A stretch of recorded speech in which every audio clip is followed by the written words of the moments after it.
मोटू और पतलू का जादुई फोन। गोलू, मोटू और पतलू एक छोटे से गांव में रहते थे।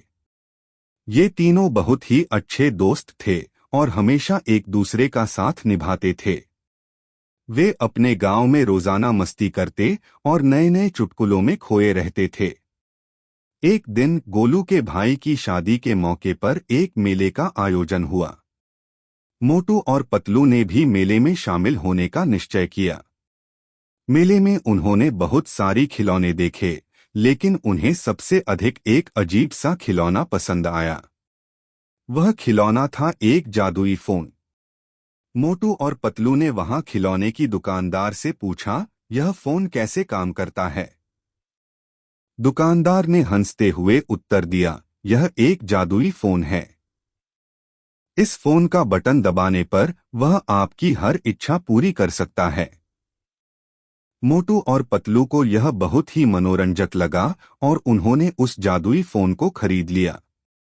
घर वापस आकर वे उस फोन का प्रयोग करने लगे। पहले वे जोर जोर से बोले, जादू फोन, हमें बड़े बड़े खिलौने दो। और फिर आचार्यम रूपी आवाज से जादूगर बोला, तुम्हारी इच्छा पूरी हो गई। मोटू और पतलू के सामने बड़े बड़े खिलौने की एक पूरी बट्टी आ गई। वे खुशी खुशी उन खिलौनों के साथ खेलने लगे। कुछ समय बाद उन्हें भूख लगी और वे ने फोन को फिर से उठाया। मोटू बोले, जादू फोन, हमें पिज्जा मंगवाओ।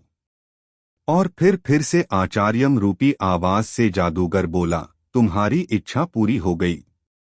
मोटू और पतलू के सामने एक बड़ा सा पिज्जा बॉक्स आ गया। वे खुशी खुशी पिज्जा का स्वाद लेने लगे। फिर वे अपने दोस्त चटकलाल को बुलाने लगे। मोटू बोले, जादू फोन, हमें एक बड़ा खिलौना दिखाओ।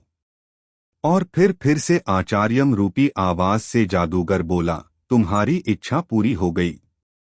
मोटू, पतलू और के सामने एक बड़ आसा टोपी आ गया। वे सब खुशी खुशी उस टोपी का उपयोग करने लगे।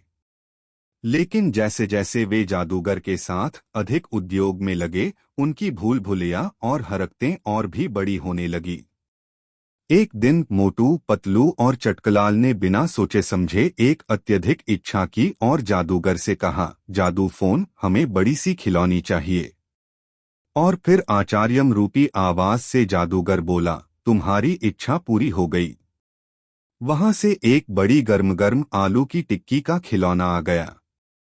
मोटू, पतलू और चटकलाल ने उस आलू की टिक्की का आनंद लिया, लेकिन जैसे ही वह उनके हाथ में आई, वह उनके हाथों में जलने लगी। वे सभी चिल्लाकर भागने लगे। मोटू, पतलू और चटकलाल को अपनी इस भूल भुलैया का एहसास हुआ और उन्होंने जादूगर से यह कहा, जादू फोन, हमें कोई भी खिलौना न दिखाओ और हमें इस जादुई फोन से मुक्ति दिलाओ। और फिर आचार्यम रूपी आवाज से जादूगर बोला, तुम्हारी इच्छा पूरी हो गई। उसके बाद से मोटू, पतलू और चटकलाल ने जादूगर के बिना जीना सीखा। वे सभी जान गए कि जादुई फोन का इस्तेमाल सही नहीं है और अब वे साथ मिलकर अपने जीवन को सफल और सुखमय बनाने के लिए मेहनत करेंगे। इस कहानी से हमें यह सीखने को मिलता है कि जादुई चीजों पर निर्भर होना ठीक नहीं है। असली सफलता में मेहनत, उत्साह और निरंतर प्रयास होता है। Which story did you like?